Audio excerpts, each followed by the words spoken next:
welcome to Getting to Know You. I'm Ingrid Reed, and I'm delighted today to introduce you to some new people at Stonebridge.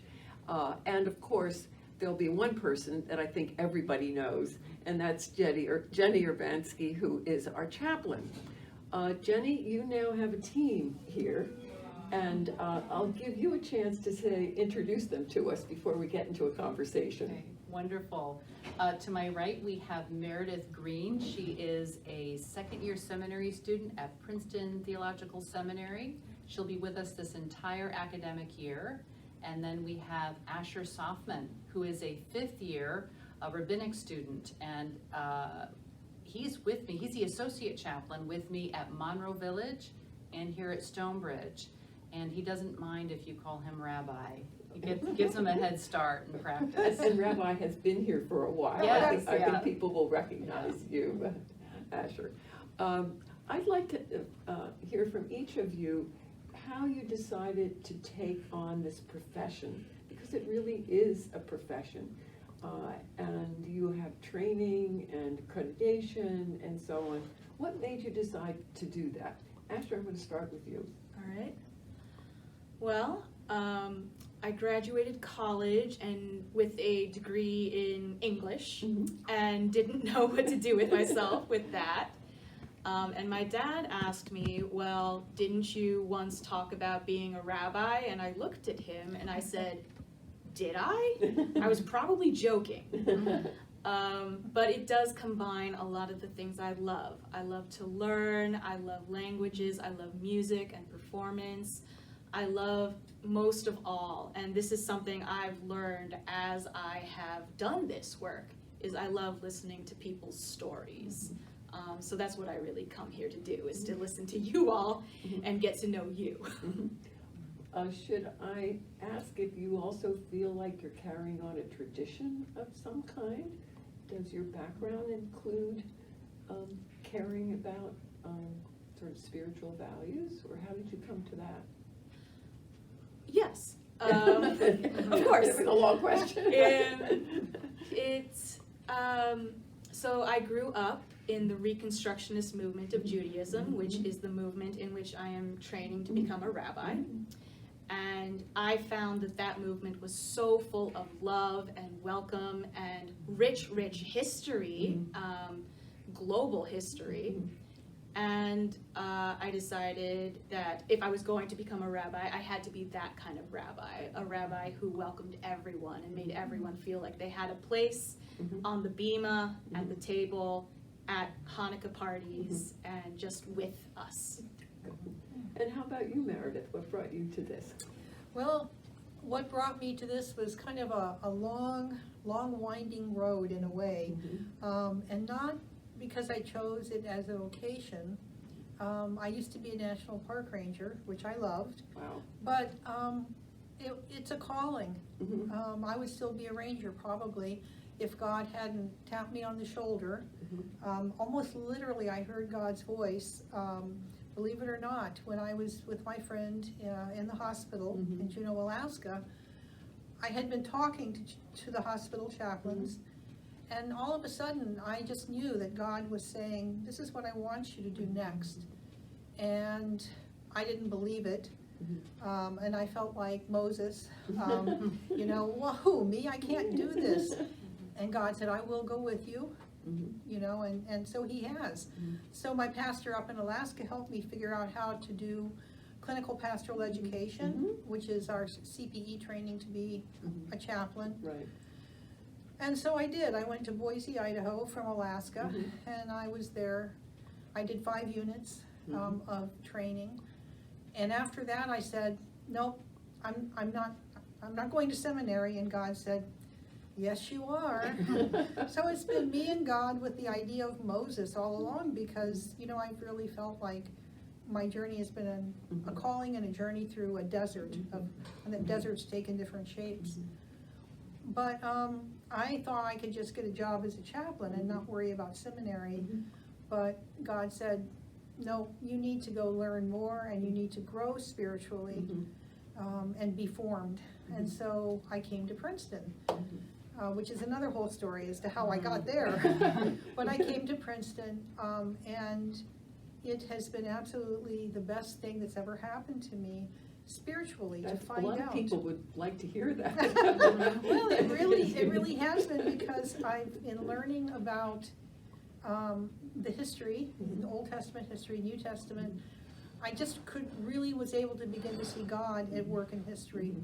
And as I saw that more and more, I was confirmed that I also had a place in that history, and that God was truly confirming that I should be a chaplain. I had many experiences, and so I'm taking Greek this semester and struggling Wow. with it. And so my latest affirmation is this. I picked up a devotional, and in it said, up at the top, the title of the title of the article said, Abraham left Haran when he was 75. Now, Abraham didn't even start on the journey to found the Jewish nation until he was 75, and Sarah, That's his another wife, was thing old. people will be glad to hear. Well, let me tell you, because I'm a much older student, Right. and so it's been an amazing calling for me, and I really feel very privileged to be called to do this work at this time of my life. And to work here is wonderful. I love it. I got off to a slow start this semester, but I really feel like God is saying, this is what I want you to do, and He keeps reminding me. Well, my vision of a national park servant is one of caring Yes, and thinking about the future, yes. but being rooted in the past and appreciating how old the world is. So I think there Yes. probably are some connections between what you did before and what you're doing now. I think that's really true. I mean, God is everywhere in nature, Right. and that's one of the very special ways that I experience God, was Right. through my job and through Right. being in a place like Right. Alaska, so I agree. Yeah. Jenny, I don't think we ever asked you that question. Do you have a short answer to that? Yeah, I do. Actually, it's wonderful because we're surrounded here by two interns in theological school working with Spring Point Senior Living, and that's how I started. I am also grateful for the influence of Princeton Theological Seminary. My field ed placement back in seminary, good 16 years ago, was at Monroe Village. Really? Yes. And I fell in love with the work, and it was really the work that chose me. Yeah. So. And you found many ways to fulfill that being chosen. I guess I don't know what you call it. Being a chooser, no, not a chooser, a chooser. No, The the word- chosen, the yeah. chosen. Okay, all right. Well, this is a special time of year, and one could say it maybe is one of your busiest times of year, and sort of there's some complexity, but there's also some very common threads about being grateful for light at the time of darkness. Could you say a little bit about how you are now conveying that to people, or what you are doing in terms of being spiritually of both help and inspiration to people? Is that something you think about? Of course. I asked you first, maybe I'll ask Yeah. Meredith first this time. How do you think about the Christmas, or simply the appreciation of life at a time when it seemed very dark? To me, that's the core meaning of Christmas, is light in the darkness. And so, yeah, that's very important to me, and light has always been an important theme for me in spirituality. But so Christmas especially, as we come into this time of year, we need hope. And the light, the coming of the light in the midst of darkness, is the thing that reminds us of hope. It reminds me of hope. And so I hope that when I talk to people, that's the message I convey too, hope because of the light. And the reminder that the 21st, it's all gonna turn around. That's right. It's all gonna turn around, and there's gonna be more and more light, physically. Yeah. But it's the way it is too. We celebrate the coming of the light into the world, just like the coming of the sun Mhm. coming back. Mhm. And it was especially important for me in Alaska because Alaska's a place where much of the winter is spent in much more darkness than what we have down here. Mhm. And so for me, light was such a symbol of life, Mhm. so. Let me add another piece to this. I'll come back to you, but Asher. There's also this emphasis on gifts, and maybe it's sharing, not necessarily gifts, gift giving and so on. How did that come into the Hanukkah story? Because your stories that you're telling is a little different, but it still is light over darkness, triumphant. Yes, so gift giving actually wasn't originally part of the Hanukkah celebration. I think the melting pots that we live in today in this global modern world, sort of because Christmas and Hanukkah are so close together and the gift giving is so essential to one, it sort of was adopted by the other. But the light is so important. The light is central to the story of Hanukkah. And I don't want to go into the whole story of Hanukkah in this video, but one We won't let you. one thing is that, after Hanukkah became established, a couple rabbis were arguing about which order to light the lights in. One said, start with 8 and count down, because that's actually a very good way to count. Yeah. And the other rabbi, which is the rabbi we follow, said, no, you start with 1 and you add each night, adding light to light. I just came from Taylor Commons. I did some Christmas songs over there.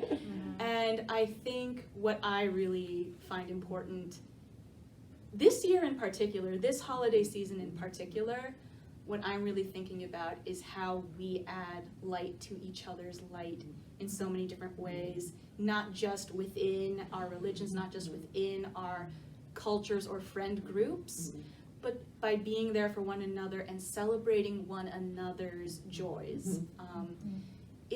I'm from Florida, so the darkness here is still feels so new to me, and having these moments of light with others, with the people I know and the people I'm getting to know is just amazing, and it really makes it so much easier to get through winter for me.